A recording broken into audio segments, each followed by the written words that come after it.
원격 교육을 위한 저작권 안내사항입니다. 저작권법에 의해 원격 수업은 수업에 참여하는 구사에게만 저작물 이용이 허용됩니다. 수업 중에 저작물 또는 인물이 포함된 화면을 무단 캡처하여 다른 공간에 배포, 전송할 경우 저작권 침해 또는 초상권 침해에 해당될 수 있으니 주의 바랍니다. 2020학년도 살레쇼 중학교 1학년 진로 자유로 활동 수업 시작하겠습니다. 1학기 이제 2번 남았죠. 7월 20일부터 22일까지 우리가 이렇게 1학년 수업이 되어져 있고, 그리고 다음 주 27일 날 그 마지막 주 방학하는 그 마지막 한 주 이렇게 2번 남아 있습니다. 여러분들 얼굴 봐야 되는데요. 지금 한 달째 얼굴도 보지 못하고 있죠.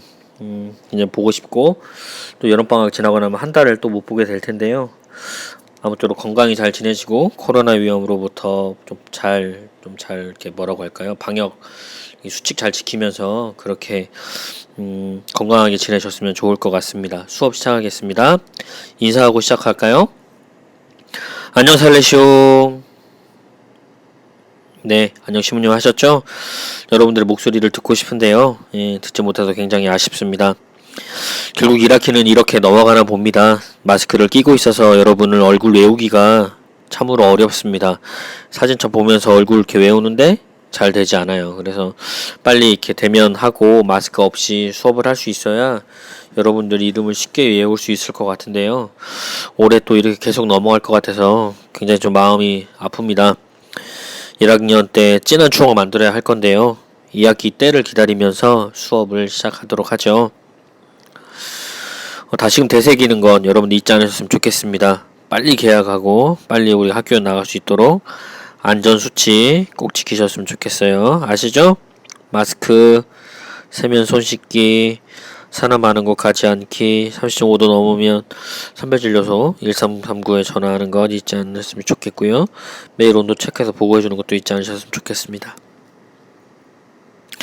요즘 여러분들 사이에서 흔하게 유행하고 있다라고 해서 좀 굉장히 좋지 않은 거죠. 어찌 보면 범죄 행위인데요.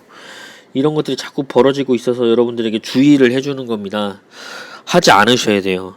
반드시 하지 않으셔야 합니다. 지금 안전생활 부장님하고 저랑 지금 아이들 계속 만나고 있는 상황인데요. 여러분들 친구들 중에 그런 친구들이 있을 것 같아서 특별히 조심하셨으면 좋겠습니다. 카카오 계정을 파는 행위. 여러분들 카카오 계정 어찌 보면 여러분들 주민등록번호예요. 여권. 여러분들 개인정보죠. 개인정보. 개인정보를 다른 사람한테 파는 거랑 똑같은 거라고요. 팔았으면 내가 피해자일 텐데 왜 제가 경찰에 가야 하나요? 바로 범죄 방조죄예요. 방조죄. 예, 범죄를 만드는 행위를 여러분으로부터 시작했기 때문이에요. 그래서 일주일에 5,000원, 15일에 10,000원 등을 돈을 주고 자신의 사이버 계정을 파는 친구들이 많은데요. 내가 의지적으로 팔았다면 그건 역시도 사이버 범죄를 일으킬 수 있는 소지가 있기 때문에 학교 침통치고 있습니다. 소지가 있기 때문에 여러분들 그 개연성을 두고 있기 때문에 범죄에 해당하는 행위예요. 그래서 여러분들 특별히 조심하셨으면 좋겠습니다. 카카오 계정을 파는 행위는 나의 주민등록증을 다른 이들, 특별히 범죄에 이용하도록 파는 것과 같아요. 여권을 해외 범죄단체 브로커에게 파는 것과도 같은 행위입니다. 곧 범죄라는 것이죠. 여러분들 범죄 행위를 하고 있는 것은 누군가는 아닌지 조심하셨으면 좋겠어요. 카카오톡 계정은 자기의 신상정보니까 자기가 지킬 수 있어야 합니다. 또 여러분들 이런 일들이 있었어요. 페이스북에서 댓글을 달거나 친구에게 글을 날리는데 그냥 글을 아니고 욕하고 인격을 모독하고 패드립하고 가족을 욕하고 성희롱하고 나쁜 글들을 남겼어요. 범죄예요. 범죄. 사이버 범죄. 사이버 폭력을 일으킨 범죄입니다. 상대방이 적어놓은 화면을 여러분들이 이렇게 화면을 적어놨잖아요. 그 화면을 캡처를 계속 하는 거예요. 캡처를 해서 여러분들 사이버 수사대에 신고하여서 여러분들 조치가 신고에 들어가게 하는 것. 신고에 들어가면 여러분들 문제가 될 수 있다는 걸 잊지 않으셨으면 좋겠어요. 댓글엔 이것만 찍어도 어떤 글이 있고 이렇게 해서 이것만 찍어도 바로 조사에 들어갈 수 있다는 거, 공범이라는 걸 잊지 않으셨으면 좋겠습니다. 페이스북에 되도록이면 글을 남기지 않는 게 필요해요. 사이버 대륙에서 서로에게 힘이 되어주는 말들 댓글로 해야 하는데 그러지 못한 경우가 있고요. 내 것에 관심을 가지고 내 것 말고도 나머지 것 관심 갖는 건 내 관심사에만 집중할 수 있었으면 좋겠습니다. 신중하지 못한 글과 댓글이 나를 힘들게 하는 것이 될 수 있음을 잊지 않아야 합니다. 내가 함부로 글을 잘못 달면 그게 나에게 피해가 올 뿐만 아니라 나의 가족에게도 피해가 올 수 있다는 걸 잊지 않으셨으면 좋겠어요. 오늘 남은 2학기를 어떻게 보낼 것인가에 대해서 알아보겠어요. 우리가 지금 살레시안 누구인가를 지금 수업을 하다가 중단이 됐어요. 바로 돈보스코 영화를 보면서 살레시안이 누구인가 할 텐데요.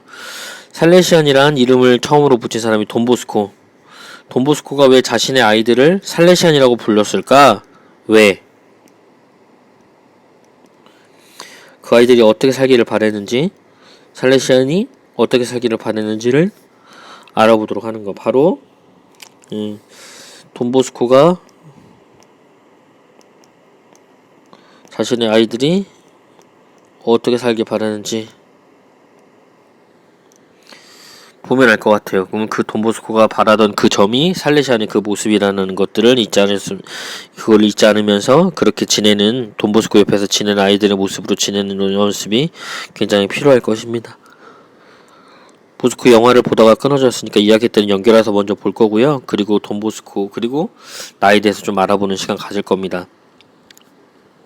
2학기 시작하면서 돈보스코 영화를 보고 끝나고 나면 그 다음으로 우리가 해야 될 게 바로 나를 찾아 떠나는 여행의 시간을 가져볼 것인데요. 이렇게 바로 자서전을 통해서 5기를 통해 나눠서 작성할 예정입니다. 인터넷에 아무튼 5가지 단어, 5가지 단계로 되어져 있는데 이 5가지 단계로 나누어서 글로 작성을 해보는 게 바로 자서전 작업이니까 여러분들 이건 나중에 2학기 때 자세히 설명해 드리도록 하겠습니다. 자서전을 쓰기 이전에요. 오늘의 내용인데요.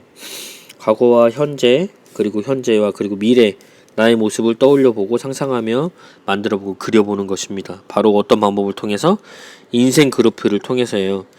태어나면서 0살부터 시작해서 5살 이런 식으로 중학교 1학년부터 다시 나와서 삶의 장단점, 중학교 1학년 이런 식으로 하게 될 텐데요. 예를 한번 들어볼게요. 그림을 잘 보면 좋을 것 같아요. 나의 인생 그래프의 예예요. 우선 준비물은 A4 용지가 필요할 거고요. A4 용지 한 장 새거, 3cm차, 색볼펜, 연필 샤프, 지우개 등이 필요합니다. 우선 A4 용지 가로가 길게 바닥에 이렇게 이 상태로 길게 놓고요. 반을 이렇게 써는 거예요.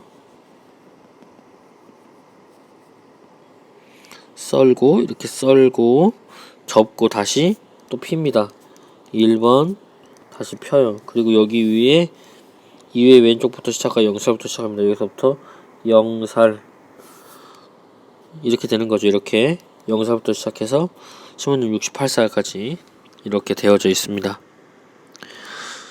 임의로 오른쪽에 중까지 해서 그래프를 만듭니다. 원하는 단 표시를 하지 않는 부분에 나이를 적고 그곳에 핵심이 되는 사건을 기록합니다.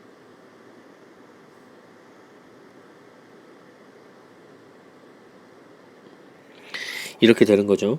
신부님의 인생 그래프를 그렸는데요. 신부님은 좀 짧게 살려고 68세까지 이렇게 산다고 했는데요. 64세까지 이렇게 살면서 어떤 인생 그래프를 그렸는지, 신부님은 이제 후반부로 가면 갈수록 행복 지수가 훨씬 높죠.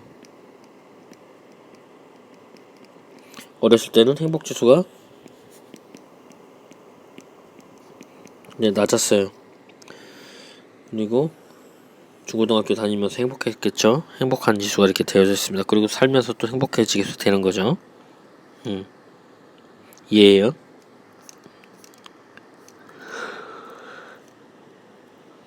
가운데 라인 0점을 기준으로 해서 위에는 행복, 0점이면 아래로는 불행. 기억나는 사건대별로 이렇게 사건대를 여러분들이 알아서 행복한 일이면 중에서 점수로 가능해서 불행한 일이면 0점, 행복한 일이면 100점으로 중조로 총 점수를 기록하면 됩니다. 그리고 나서 이어주는 거죠. 선을 이어주시면 조금 전과 같은 저의 그래프가 나와요.